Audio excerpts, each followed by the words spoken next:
Knicks postgame show is presented by Tri-State Audi. Visit your Tri-State area Audi dealer today. Tonight against Phoenix, the return of Jalen Brunson, played 34 minutes, scored 15 points. Took only 9 shots. OG Anunoby, another masterpiece. 32 points, 19 in the third quarter. Up 7 down the stretch. Brunson with a key 3. The Knicks had a 19-point lead cut to 5, but they end up prevailing 112-98. Great to have you with us, Bill Pidto, along with Alan Hahn. So the Knicks' magic number to clinch third in the East is 1. Pacers right now playing Denver. If the Pacers lose, Knicks clinch third. They win their 50th game, back-to-back 50-win seasons for this team for the first time in 30 seasons. And Brunson comes back, I thought, an interesting, Alan, he took only 9 shots. That's the second fewest shot attempts he's had in any game this season. Was he measured, you think, in his return, trying to make sure everybody else would still get involved, like Bridges and Anunoby, et cetera? Absolutely. You know, he wasn't going to force anything coming into this game. You know, he wanted to get – I mean, I'm actually surprised he played 34 minutes. You would think, you know, ease it in. But, you know, when you're trying to get ready for the playoffs, there's no easing into anything. And he was ready to go. I thought he got to the free throw line, which is so typical of him. He took 10 free throw attempts in this game. He knocked him down late, Mr. Clutch, getting it done as always, and moved the basketball. You know, in this game, he still had 6 assists, so he was making sure that he was finding the open man, made a couple of real dazzling passes, I thought. He wants to play in the flow. He does not want to disrupt what has been building while he was out. And you know he's been watching this team closely, so he's seeing it. He doesn't have to carry this offense. This isn't like the last couple of years. And I think that is what makes this offense special, is if they can get back to where they were the first 3 quarters of the season, where they were one of the most efficient offenses in the NBA, they'll be a dangerous team in the playoffs. All right, let's take everyone through the game here. Knicks ultimately up by 19 in the fourth quarter, but the Suns cut it to 5. Here's some early action. Yeah, this is, again, Jalen Brunson getting in the game and just getting himself into rhythm and taking it to the basket and scoring. And Karl Anthony Towns, by the way, in that second quarter was in absolute beast mode, just attacking Nick Richards and anybody else that tried to guard him. Speaking of beast mode, OG Anunoby, a third quarter to talk about 19 points as he turned off the water because Devin Booker looked like he was going to take over the game, and OG said, nah, this is my building. 6 threes he knocks down, and then it was closing time. Who better than Jalen Brunson knocking down that 3 to give the Knicks a 10-point lead, and then just the finishing touch, why not another dunk? A 360, Billy B. from OG. What a night he had. 30-point performance, 32-point performance, and a run that he's been on red hot. All right, 3-point shooting tells a tale. Oh, Phoenix, 4 of 34 from downtown, while the Knicks go 12 of 28. That's your key number. Suns lose, even though Devin Booker went for 40 points. Here now with Karl Anthony Towns. Kat, thanks for dropping by. Great game. You guys are up by 19 in the fourth. They cut it to 5. How'd you end up prevailing in the end? Just executing, staying disciplined, fighting through adversity. We did a good job of just sticking with it at the end. What was the impact of having Jalen Brunson back for you guys? Cap adds a lot of layers to our offense, so hit a big 3 at the end when we really needed it, and just doing a good job of commanding the offense. Week to go in the regular season. What's the goal for you guys down the stretch? Be the best version of ourselves. We want to step into the playoffs feeling good about our games and feeling good about our team. So games like tonight show the grittiness our team has, but also shows when we're at full strength and when we're executing at a high level what we could look like in the first half. Always appreciate you stopping by. Thanks so much and congrats. Appreciate it. Cat tonight, another double-double. Allen, 19 points, 13 rebounds. And early on, he was really I loved how aggressive he was, driving to the basket. He was making a lot of acrobatic layups, and he was even cutting. When do you see a big man cut to the basket? We've seen him drive like this. I mean, he's just got so much strength on the drive. He was, to me, just a workhorse for the Knicks. And what we're noticing, right, OG Anunoby had the big third quarter. Jalen Brunson gets it going at the end, closes the door. And Karl Anthony Towns in that second quarter really opened this game up. And he is looking across from him and seeing, who's guarding me? Oh, I can take him. And they're spreading out. And he's going one-on-one, and he's beating anybody in front of him these days. All right, so we knew before Brunson got hurt, you had Brunson and Towns. Yep. Maybe there'd be Bridges one night. Maybe there'd be Anunoby one night. If they're going to get this type of production every night from Anunoby with Brunson back, talk about what that might mean now in the postseason as we take a look at Anunoby's 32-point night. Well, I mean, that's a whole nother dynamic for them, is it not? First of all, with his size and strength, you can't guard him with a guard.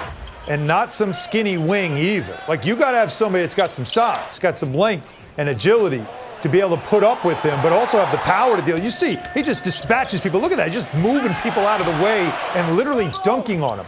That's where he's gotten his game to right now. Look, again, more strength and power. I don't think we saw that players. Aggressiveness early in the season. I don't. He tried to tell me out on the court like I've always done this, and in my head I was like, have you though? Because this looks like other level right now, and his finishing ability at the rim. So what I mean is this. If you're going to guard him with somebody and let him play one-on-one, how are you doubling Jalen Brunson? How are you doubling or sending another big to help out on Karl Anthony Towns? You got to worry about him now, because in one-on-one situations like we're starting to see, he can beat anybody off the dribble. He can outpower you to the rim. So now the Knicks have a third piece, a big three, so to speak, that in any game can take over. It's 10 straight games now. He's giving you 20 points a night. That's showing you, again, what he's done in the last quarter of the season is all-star level production. You know, it's one thing if Anunoby's going to score 15 a night, but if he's going to score 22, 25, 28 a night. All in the flow of the game. With Brunson, with Towns. Yeah. And let's not forget that Mikal Bridges is a guy that in this league has scored 40 in a game a couple of times. He has gotten to 30. He went for 22 tonight. Just 22, and it's like the fourth thing we're going to talk about is the fact that Bridges got to 20 in this game. So the Knicks this is why they built the team this way. And it takes all season to get to this point. But what you want to see at the end of the year, and Tom Thibodeau talks about this all the time, by the end of the season, you want to be playing your best basketball. You want now all those pieces and all the things you've worked on all year to now come together when it's time to play in a playoff series. The Knicks, with Anunoby and his rise in production and this part of his game that he's showing, have now become a more dangerous team for the postseason. Likely we saw the four guys off the bench that are going to play in the postseason with Mitchell Robinson, campaign, Deuce McBride, and Landry Shamet. McBride, back from his 8-game absence, played pretty well, 8 points off the Knicks bench. All right, when we come back, we will hear from Knicks coach Tom Thibodeau. Another 50-win season for him as the Knicks beat Phoenix 112-98. The Knicks postgame show is presented by Audi. Visit your Tri-State Audi dealer today.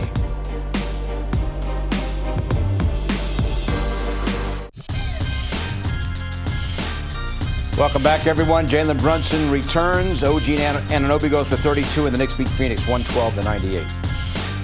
Back now from the corner three, presented by Michelob Ultra Superior Light Beer. So the Knicks next play Boston on national TV, but you can listen on the radio on ESPN New York. Our next Knicks game here on MSG Thursday night at the Pistons. Pregame at 6:30, game at 7. Let's now listen into the postgame comments from Knicks coach Tom Thibodeau. As always, presented by Chase. Congratulations on 50 wins, back-to-back seasons, first time since '95. What did you see in that fourth quarter where you guys regained your footing? I thought OG hit some timely buckets for us. I thought our defense was pretty solid throughout. Booker had a huge game, but he made some tough shots. But he's a great player. But I thought OG really competed with him, and we were blitzing him all over the place, and he was still making. So, and they're a very good offensive team. So. We flew around. I thought guys made second, third effort. We had good, solid contributions from a number of guys. It was good to have everyone out there again. Good. Like for first game back, he hit a big shot late in the fourth, got to the line. I think he found some rhythm by getting to the line and then attacking the basket, so that was a real positive. I thought Mikal made some big plays for us down the stretch as well. Josh's rebounding was huge. And anytime you're blitzing like we were, it requires guys to fly all over the place, and that's what they did. There was a lot of hustle. I thought our bench was solid as well. How important was it to get Jalen back in the mix? I think it's important to have everyone back, and it's been a little unusual because we didn't have Mitch for 60 games, and we didn't have Landry for like 40 games, and then Deuce was out for a stretch. So it's just good to have everyone back, and so we can get some rhythm going in, and we want to keep improving. And that's been our goal from the start of the season, is to improve every day and to be strong on both sides of the ball. So that's what we're striving towards. In a weird way, do you think it might make you guys stronger? I mean, when you have people out and other people have to do things outside of what they've Yeah. Oh, I think in this league, whatever comes your way, and I think you start off the season with that in mind. It's a long season, and then you have to prepare every day and concentrate on daily improvement. So, and when one guy goes out, another guy comes in, and then the most important thing is understanding the strengths and weaknesses of all your teammates. So play to your strengths to cover up your weaknesses. That's a big part of playing smart. And then we knew it was going to be hard to replace Jalen individually. You can't do that. But I thought collectively we did, and that's what we talked about when he was injured. We knew we were going to have to play great defense. We knew we'd have to rebound, and we knew we'd have to take care of the ball.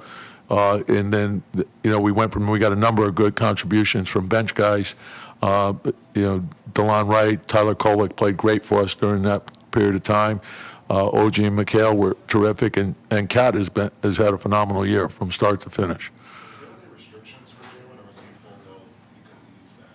No, like with Jalen and with Anthony Goenaga, if there's fatigue, he'll tell us, and they're watching him pretty closely. So, and he put a lot of time into the conditioning aspect. That right now it's more his timing, so he's got to play. There's just no other way around that. Even he practiced well the other day, but the intensity of practice can never be replicated to what a game is. Coach, going back to OG's first game, it was New Year's Day against Minnesota, to now today, you always talk about letting the game speak to you and letting it tell you what to do. Is there anyone on the Knicks that is so advantageously benefiting from that offensive standpoint, from that mindset of, I won't joke with Fred in the corners, but with OG, it always feels like the game flow is just so advantageous for him when the ball's moving. He always makes the most of it. Well, I think it's for everybody. I mean, that's when the ball moves, the game becomes easy.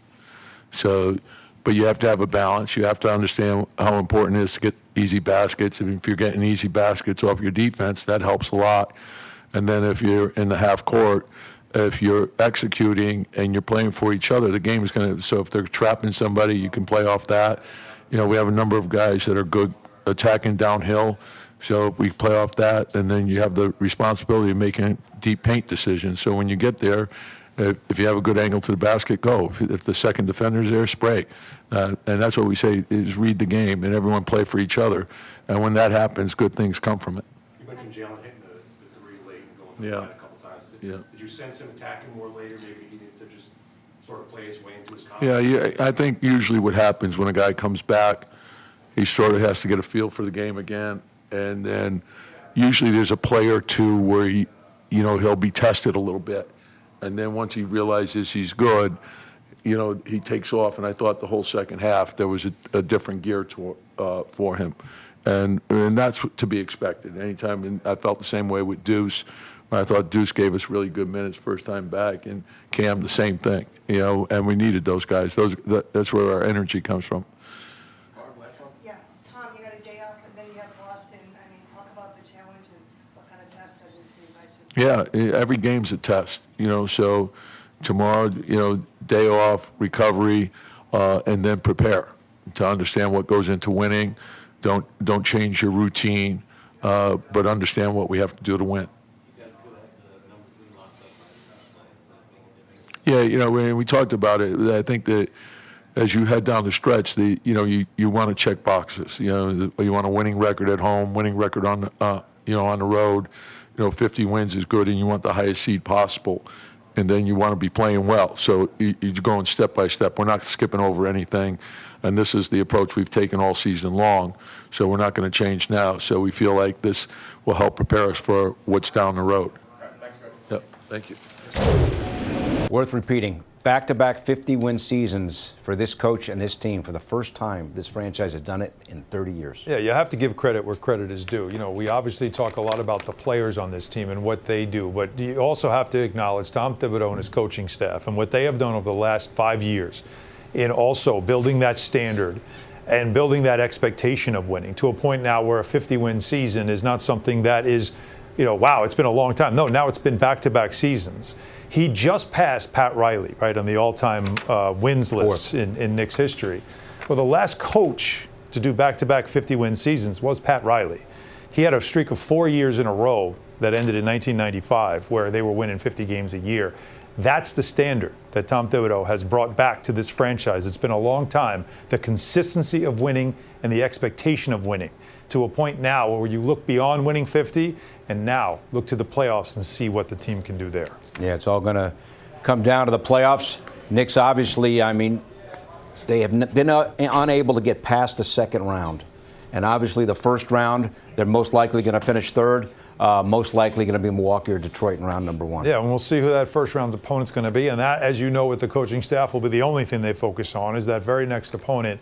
But I do think any of these teams, especially the two top teams in the East, are looking at the Knicks as the team they've been throughout the season. But the team that they're becoming right now in this last quarter of the season is a much different looking team. You know, and then again, they'll see Cleveland again this week, and they'll see them on the second game of back-to-back again. This is all that you've had. But when you get into a playoff series, this is a different look than what you've seen in the regular season. The ability to play Mitchell Robinson with Karl Anthony Towns, which nobody has seen that. This lineup with OG Anunoby playing at an all-star level, the way he's been playing in the last quarter of the season. This is not what the Knicks have been all year. We've seen little bits and pieces of it. But right now in this last week of the season, with a game like tonight, what you saw yesterday, this team looks a lot different than what a lot of what Boston and Cleveland has seen, and even whoever the Knicks play in the first round. That's what's going to make the Knicks so intriguing, is they're that team that you really don't know what you're going to get because they've come together at the end of the year, and they look a lot different than they've done throughout this season. Only the fourth time all season that the complete rotation has been healthy. Only the fourth game all year. That's my point. Not a lot of film on this. All right, so this is the Knicks at Boston on Tuesday. You can listen on the radio on ESPN New York. Our next Knicks game here on MSG could be a preview of the first round playoff matchup. Knicks in Detroit, Thursday, 6:30. Pre-game at 6:30, game at 7. Deuce McBride back from the groin injury, goes for 8-point series after the game with Tyler Murray. Just how great was it to be back out there, hit your first 2 3-pointers? It felt great. Teammates found me. I just wanted to do anything I can to contribute. Groin injuries are obviously really tricky. Just what did it take for you to get through that? How frustrating was it to have to deal with that over for however long you were out for? Yeah, it's really difficult. I'm just glad the guys were able to, get a lot of wins while, I've been out. And, like I said, just want to come in and fit right back in. What was the most difficult part of feeling like yourself again? Like what took the longest to get back there? I mean, obviously, if you watch me, I'm explosive on both ends of the ball, and just really wanted to make sure I was, really just wanted to make sure I was comfortable, cutting and being explosive. What did you make of the way the team was defending while you were out and just the way they were able to stay afloat with so many guys out of the rotation? Yeah, I feel like, the guys that we have can step up and play big roles at any time. So it's just a testament to this team, the toughness we have, and the next guy up mentality. Does OG do 360s in practice? Like, what's the... He did 360 today? Yeah, the last one. I didn't see it. Nah, but we know what he does when it comes to the Dunkanobi.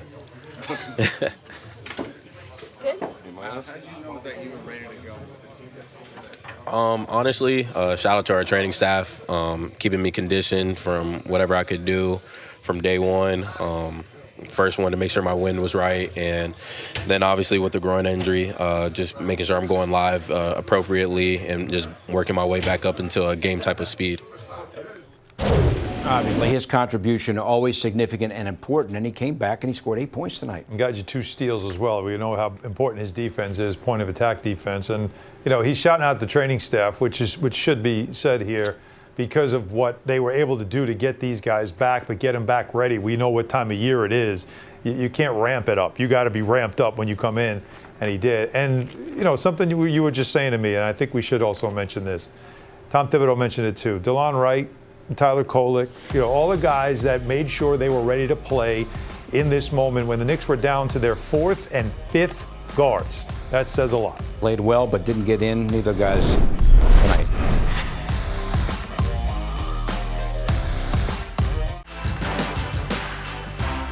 Only 4 games left. Do you believe it? Season ends a week from today.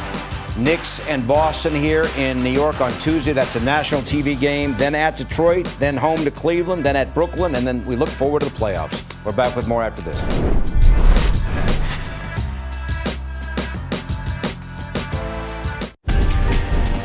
All right, so the Knicks and Celtics play Tuesday. You can listen on the radio on ESPN New York. Our next game here on MSG in Detroit on Thursday. The Knicks will take on the Pistons. Pregame at 6:30, game at 7. And also stream our coverage on MSG Plus now in the Gotham Sports app.